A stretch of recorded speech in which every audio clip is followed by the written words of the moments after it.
Great, and we're live. So welcome everybody to this virtual book tour for Jurgen Appelo.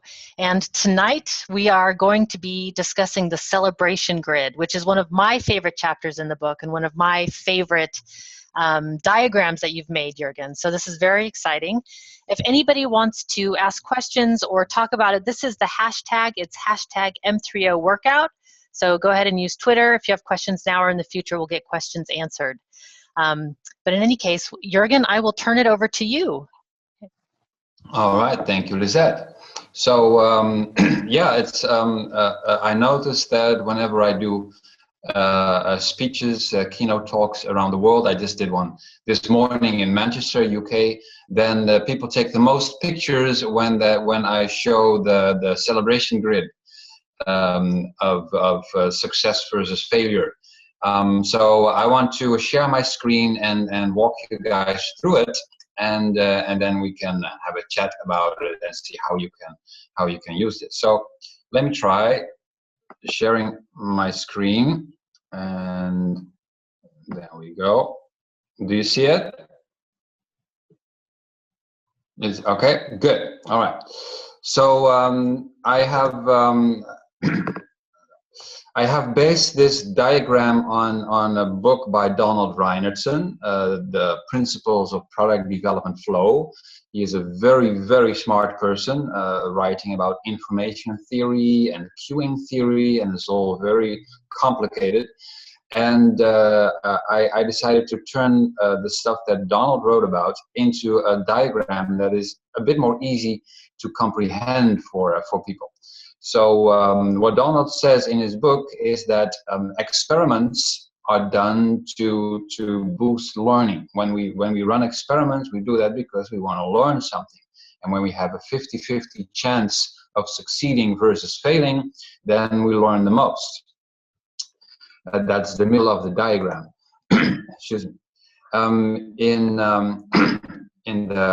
the right side of the diagram, or for others for the left side, is the good practices. That's the things that we do because we know they lead to success. Repeatable good practices. They usually are successful, but sometimes they are failures. Like, for example, during my keynotes, I always use my smartphone as a timer so that I know how much time I have left. That is usually a successful practice, but once my alarm went off of my smartphone, that was unexpected. I learned something at that moment. It was a good practice failing. On the other hand, we have mistakes or bad practices, but I prefer to call them mistakes because we usually don't do them intentionally. And they usually lead to failure. Sometimes mistakes can surprise us. Then something interesting happens, is actually a stupid thing that you're doing, but you're getting away with it and you learn something at the same time. So as I said, we run experiments because they are either successful or they are failures, and that is what we intend to learn. And learning is optimal in the middle. That we don't learn as much when we just follow good practices because we already know that they work, and we don't learn much when we just repeat the same stupid mistakes. We already know that they fail. So here's learning taking place when the good practices fail or when the mistakes succeed. But statistically, that doesn't happen that often. It happens most in the middle with learning. Now, sometimes people say, "Hey, we should celebrate failure." I hear that sometimes at Agile conferences. Yes, we failed, awesome. But Donald says in his book that is actually a silly thing, because you would celebrate the whole bottom part of that diagram. And why should you celebrate failure when you're just repeating a stupid mistake? That makes no sense. The same in the opposite direction is when you celebrate only successes. It is good, of course, when you have achieved successes, when there are good outcomes. But the problem is when you only celebrate successes, you basically send people in the direction of good practices. When you only incentivize people for outcomes, for great results, when you reward them with bonuses or whatever, they prefer to just repeat good practices because there's a higher chance of getting a bonus, getting a reward. And then who is going to do the experiments? They would rather leave that to somebody else because, hey, you might fail and then you don't get anything. And that, of course, is a problem for organizations. So it's a short-term thinking, but not long-term thinking. As I said, learning is optimal in the middle. And what I find interesting is that networks are great at learning. That is something I picked up from systems thinking and complexity science. Networks are great at finding opportunities in the fitness landscapes, as the scientists say. They're exploring. The hierarchies are good at repeating the same practices over and over again. and exploiting the opportunities. Hierarchies are, by the way, also very good at repeating the same mistakes all over again and again. So what you need is both a network and a hierarchy. And that is not something that I just came up with. It is also something described in a book by John Kotter, for example. I interviewed John Kotter just last year because he wrote a book called Accelerate, and he called it the dual operating system. You need both an informal network and a hierarchy in a business, because the network finds new opportunities. Like Steve Jobs invented the iPhone together with a number of people in a small network, very smart people. And that was what the network did. But then the other 700 million copies of the iPhone, those were created by the hierarchy. Then you already know what works. You just want to repeat it and drive for efficiency and make everything cheaper. So by all means, repeat good practices, but when you incentivize success, you have to be aware that you also should be incentivizing experiments, because that's when people learn. You have to do both, and that is what I describe in my celebration grid chapter, where I focus on not only what did we achieve, but also what did we learn. Those two questions are basically equally important. I have three pictures of celebration grids that I used in my workshops. Here you can see at the end of a workshop that I have sticky notes. I have people gather around the wall and discuss what went wrong, what went right, what could be possible ideas to experiment with next time. With this example, you see there is a funnel at the top that says what other practices or what other experiments we could be running next time. So they basically drop in the middle, and then we test them.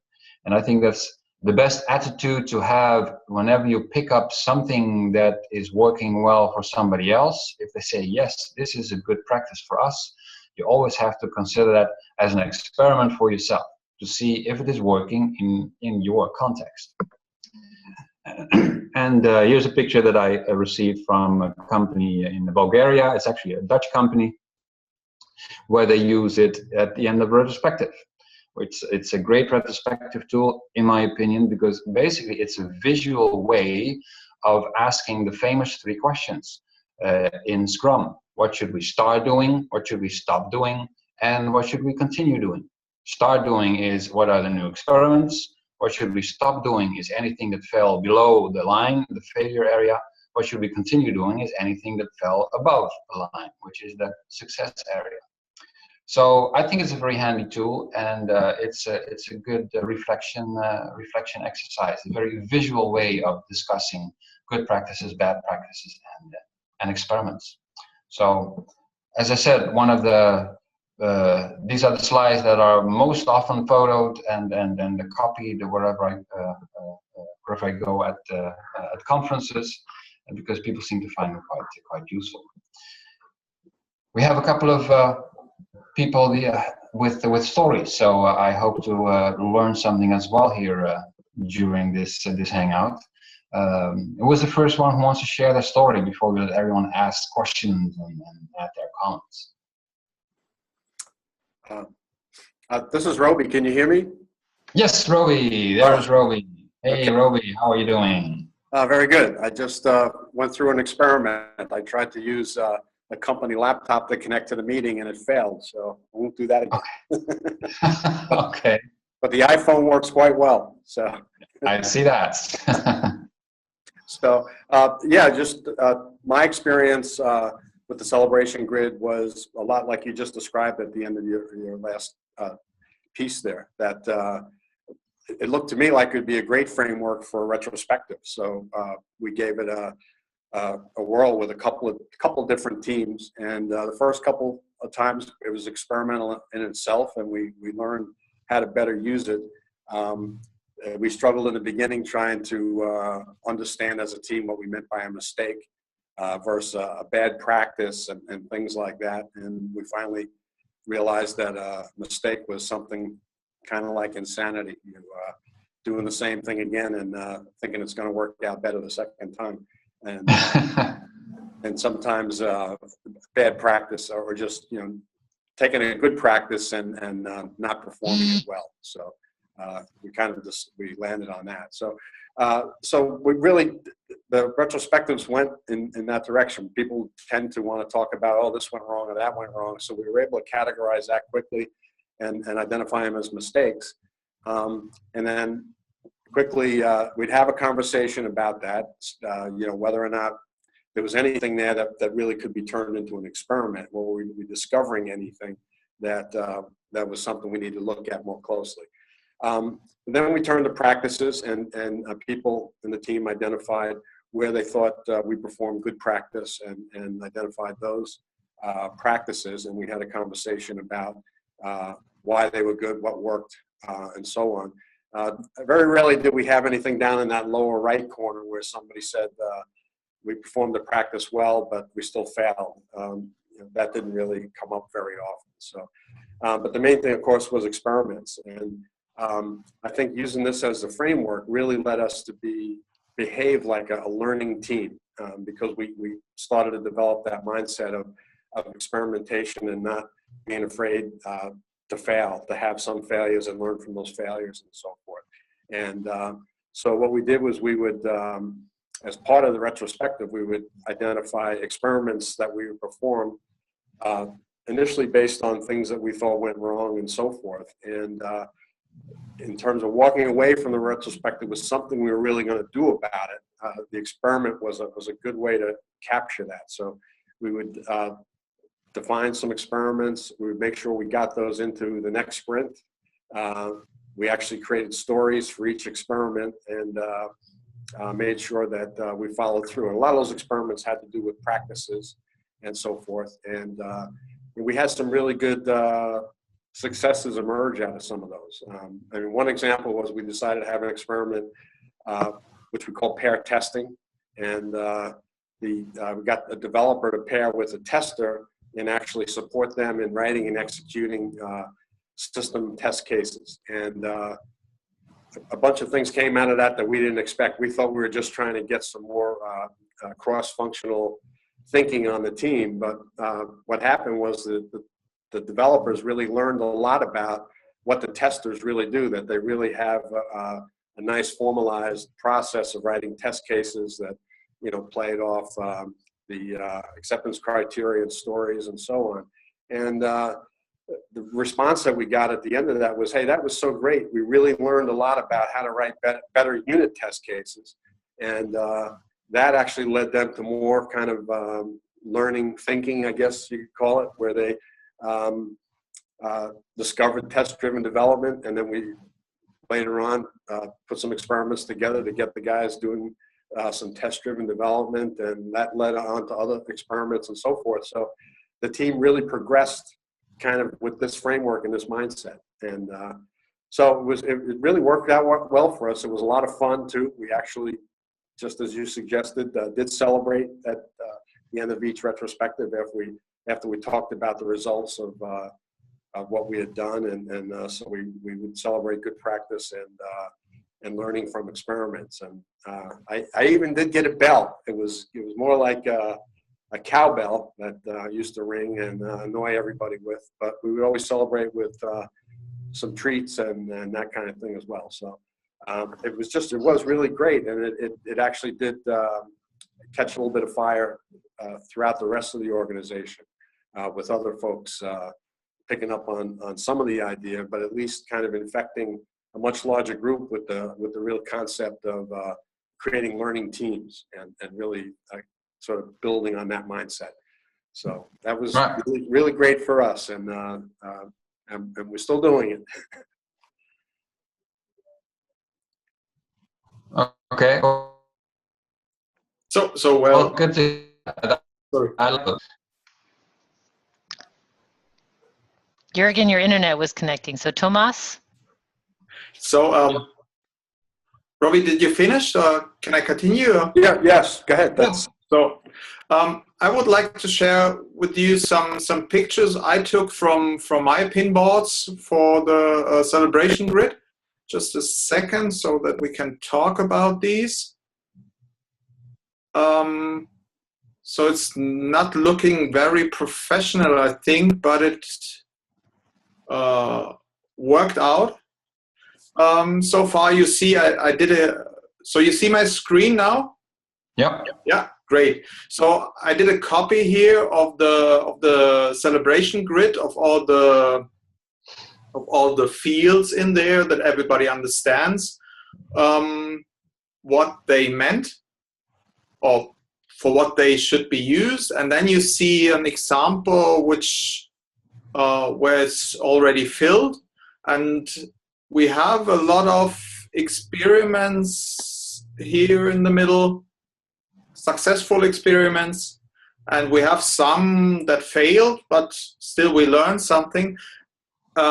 Unusually, we have also a lot of failing practices here in the lower right corner. And we talked about this a lot, and then try to start experiments from this, what we would like to change then. Tomas, we can only see half of the second graphic with the sticky note. Sorry? So if you can shift it over a little more. There we go. So this is, now it's better? Yes. Yeah, great. Sorry for that. So you see, we did a lot of experiments in the middle here. And we have some failures, some mistakes which are successful, where we had some kind of success from, and some failures as well, but still a lot of practices here that fail. And then we start with talking about the experiments we can start from this, and we put these cards outside of the system and say, okay, these are the experiments we like to start during the next retrospective. So it was a great fun to prepare this board. And when I have two teams in my company as a Scrum Master, and I have to take it down the floor, and everybody is looking at this board when I take it to another room and say, what are you doing with this? And I have to explain a lot. And I think there is also a lot of talking about this crazy board Thomas made in the company, because it's unusual to have something, to have such a thing. Usually you use the stop doing, try to do, and continues doing during a retrospective. And for me, it was quite amazing that I forced my team to think in these categories, and we got some different insights from that. Because if you change the method, then you have to think about how what you will write on the card, and not just write cards and put it in your common structure. And this was very interesting. And another funny thing was, the first time I did it, we had a lot of cards down here. And one colleague said, I have to make this field bigger because that all cards have a space there. And I told them that it should be a visual impression that this field is very, very dense if you put many cards in there. So there shouldn't be enough space to put many cards there. Just have this field as small as possible, because if you do things usually, there shouldn't be much failure. So this should be also visualized. So it was really interesting to use this. And in one team, it worked out. They love it. And in the other team, they say, oh, go away. We like to have the old method again. So it depends also on the team. If they are open for experiments, such a board, or if they say, no, we would like to work the way we usually do. So that's great. And do the colors also mean something, Thomas? The different colors of the sticky notes? No. Oh, okay. No, it's just as they are on the sticky notes on the block on the stack. So yeah. Okay, great. Looks nice. Thomas, I have one question. Mm-hmm. Yeah, very nice that you made this board. I just wanted to understand the lower right corner, where you said that the practices failed. Why do you think that was the case? I mean, there were many. You said that was amazing to learn that. I mean, I'm interested to know. So, did I get your question? Why are they failing the practices? Yeah. Good question. So, for me, during a run of a project, there are some things that simply happen. There is an integration struck for the software development. You cannot integrate your system, or hardware broke down or something like that. So, and these are the cards. And we have to try to, with the experiment, to improve things when we change something that will help us to not to run in these problems again. Okay, did this answer your question? Yeah, I mean, it's good. I was just thinking if it does, it has to do something with the system problems that Jurgen also, said in the book. Maybe it is like you cannot change everything, and sometimes the system is not fitting for the work you're doing or something. Right. And then you start an experiment and change something, and you look in the next retrospective, you look at the experiment and see if it worked out. You're welcome.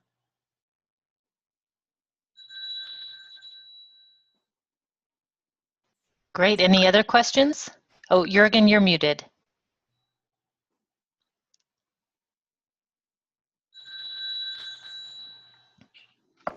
Yeah. All right. Sorry. So one thing that I just read the last week that I really liked was whenever you try to change organizations or change people around you, which is what many people are trying, obviously, when they introduce ideas, then it is very useful to present all those ideas as experiments. Because if you tell people these are good practices, then this message itself already can generate resistance. Where the skeptical people say, I'm going to decide whether this is a good practice or not. Right? And actually they have a good point. So it doesn't matter in how many other organizations something is a good practice. When you copy that idea, and of course you should be stealing a lot of ideas from elsewhere, and then you try it in your organization, then it counts as an experiment, not as a good practice. You have to validate it first within your own context to see if it works. So I like that about this diagram, that things enter the diagram in the middle, and then you validate them, and either they're a success or a failure, and then they go to the left or to the right, so that you can repeat them on the one side, or say, never do this again on the other side. Or it has to be modified, and then we run a new experiment until it works. I like that attitude. So, any more questions or comments, ideas? This is Roby again. I agree with the last thing you said.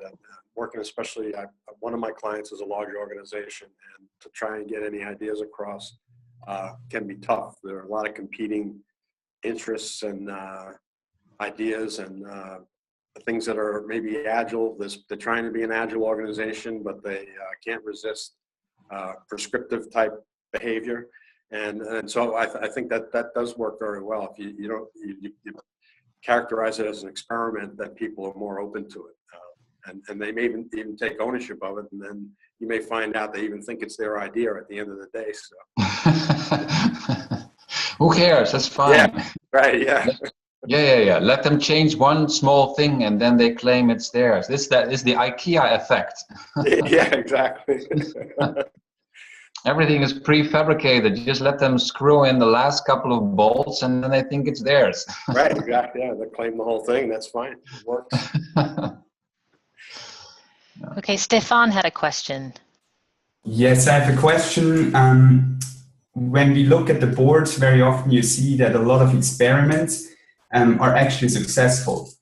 And I think to learn the most, it should be that you have about equal success and failure rate. So it should be close to 50-50. But that's as well what we saw on the board of Thomas. It was like a lot of experiments that were successful and not so much that failed. And that kind of makes me think that people probably just do experiments that they are sure that are successful because they're afraid to make mistakes. Now, my question is, what experiences did you make to basically overcome that and make sure that people take experiments which are real experiments and not just something they want to prove that works? Is that a question for me or for Robbie, Stefan, or for Thomas? That's basically a question to everyone who made experiences with encouraging people to do more experiments, like real experiments.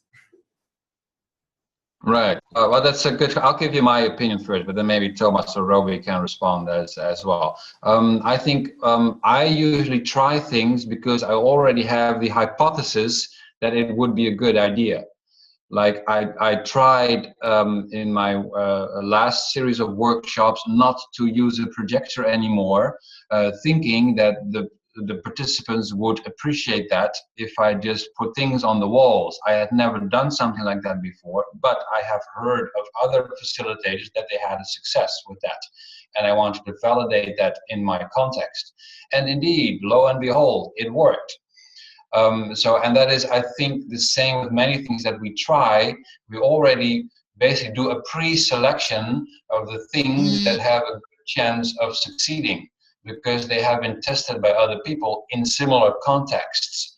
And we might think that we're all different, but we're not so different. We are very similar people with similar contexts. So that is why the experiments are not really 50-50. It's more like 80-20 in reality. 50-50 would be if we tried random things and then without any hypothesis, just try random stuff and then see if it works. Then you would have indeed 50-50. I would agree with that. But maybe Robbie or Thomas have their own opinion on that. Yeah, I guess. Well, go ahead, Thomas. I think you started. No, Robbie, go ahead. No. Okay. Thomas is. I think, well, the one example I mentioned before about trying to do what we call pair testing. Everybody talks about pair programming. We thought, well, let's try pair testing. And we basically used a story format to define the experiment. So we had kind of acceptance criteria, which was really not so much acceptance criteria as identifying what we intended to do in the experiment. And the pair testing part, the idea of being more of a cross-functional team, didn't really pan out. I would call that more of a failure. During the experiment, we definitely got the people to work together, but what we were thinking of was creating a team that the developers can jump in and do testing, and then the next thing was to work on some of the testers and get them to think about learning development skills. So, and that never happened, and some of that was just the way the organization is structured. The culture was so much that, hey, we're developers here and we're testers here, and they both come from separate organizations. But But what did arise from that were other ideas and other experiments, such as test-driven development, and the team really became much better, much more proficient at that, and that led to experimenting with behavior-driven development, and so the whole mindset of thinking about how do we do our development practices in a better way. So it was kind of failed, but out of that failure came other things, and I guess maybe that's the learning that you're talking about. We learned from the failure, but we also had unexpected things come out of it that we weren't even tracking for. So, all right, great. Thomas, you raised your hand. Yeah. So I think the point for my team was to have some expectations, and if the expectations were positive, then they were more likely to start an experiment than if they say, okay, this might gonna fail, and then we simply not do it. You have to be also the courage to start an experiment and see it might get wrong or did not fulfill your expectations. So it takes some routine on doing experiments. This is my impression. We do it now for 4 to 5 iterations, and now they are used to it, and it's more likely that they simply start an experiment to give it a try, and not just say, okay, our expectation is that this will help us. Instead, they will simply start a thing to shift their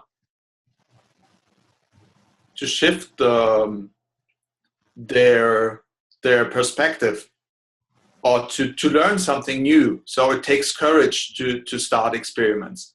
And I think if they are successful or you see that they might be successful, then it's easier for you to start it. And when you start used to it, then it's okay when something fails. You have to learn it. It's also an experiment to start experiments. Yep, true.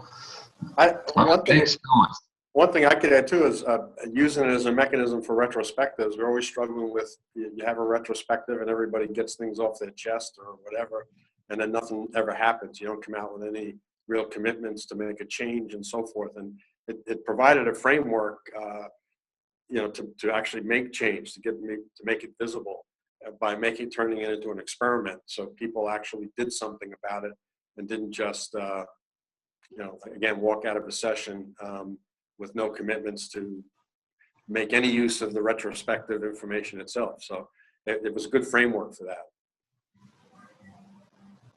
Yeah, what I personally also like is that it forces you to think of the empty parts of the diagram. At least I have that had that in my workshop, where, for example, I had at the end of the day a couple of people. They always start with the things that they liked, which is great. So we fill that area pretty quickly, and then I say, okay, that's enough. It is nice to get compliments, but we don't learn anything from this area.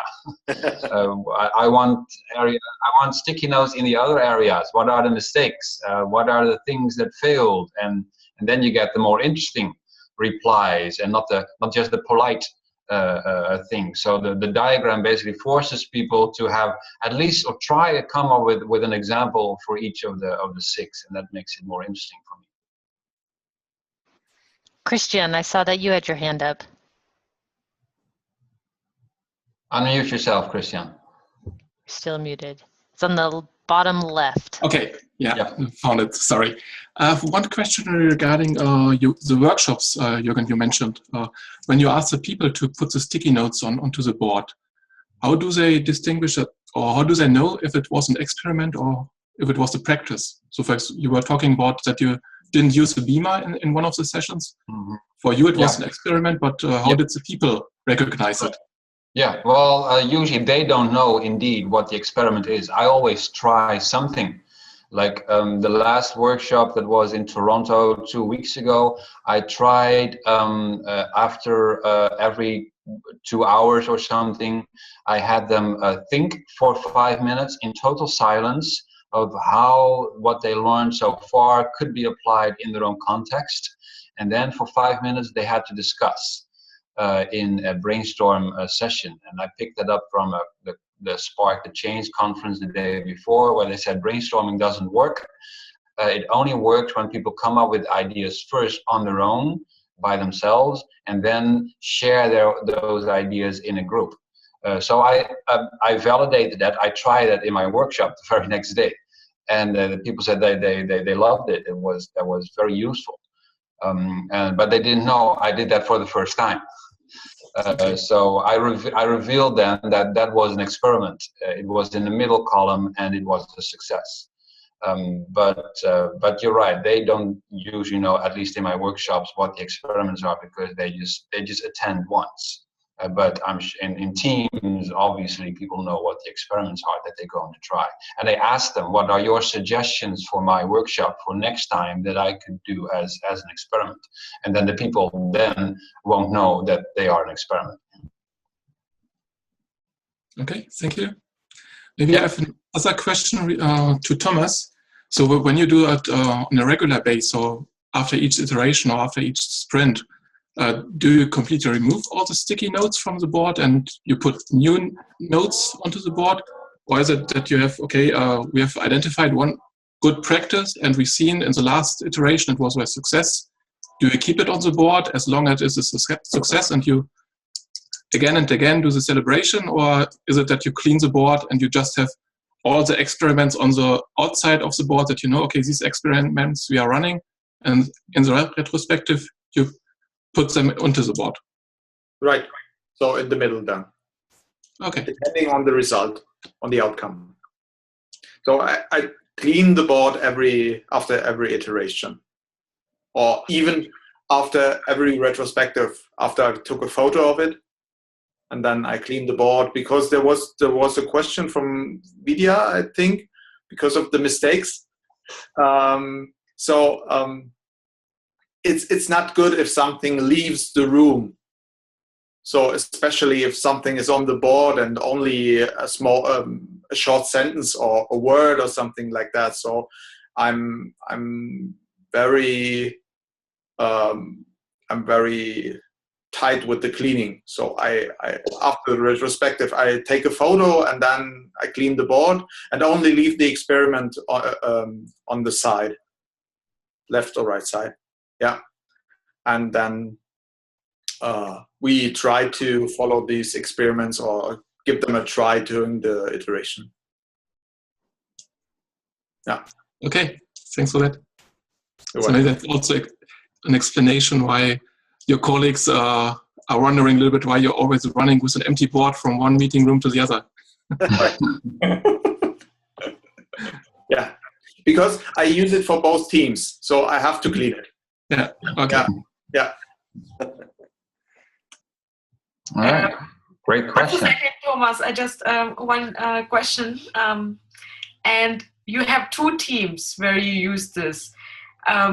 And if one team sees what the other team is doing and how much success and failure they are having, do you think there's a competition?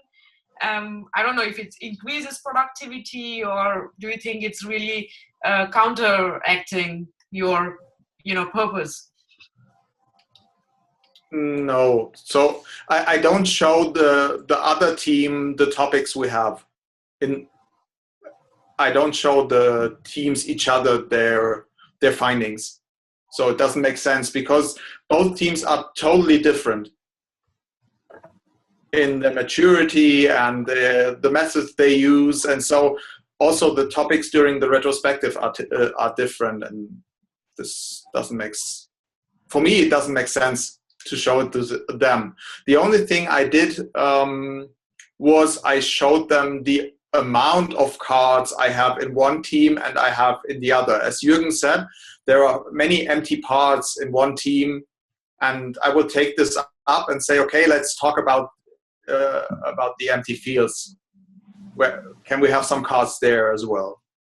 So this is the only thing I showed them, simply the amount.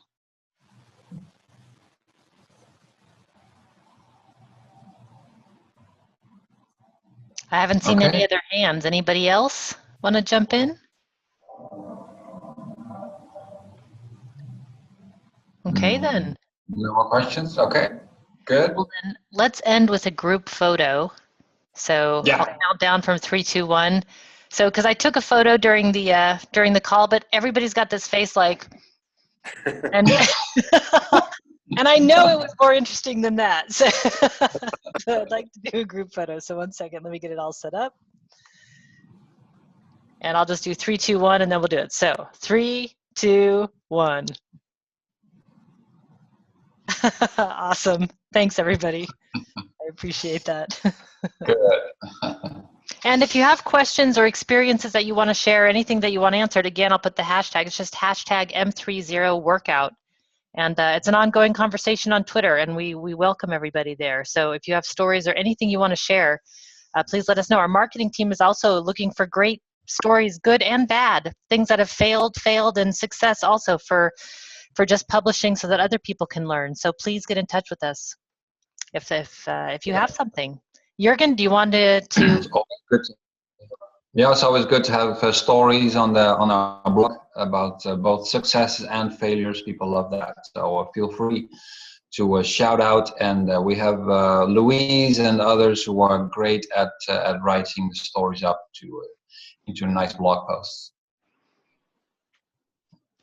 Great. So that's it for tonight, everybody. Really, thank you for joining and participating. I think the discussions are awesome. So again, thank you all.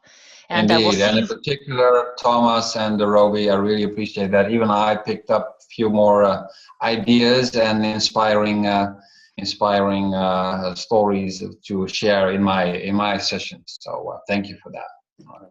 So what's the next one, Lisette? In about 2 weeks or so, what's the next topic? Is it personal maps or something? Oh yes, it is personal maps, indeed. Personal maps, one of my favorites.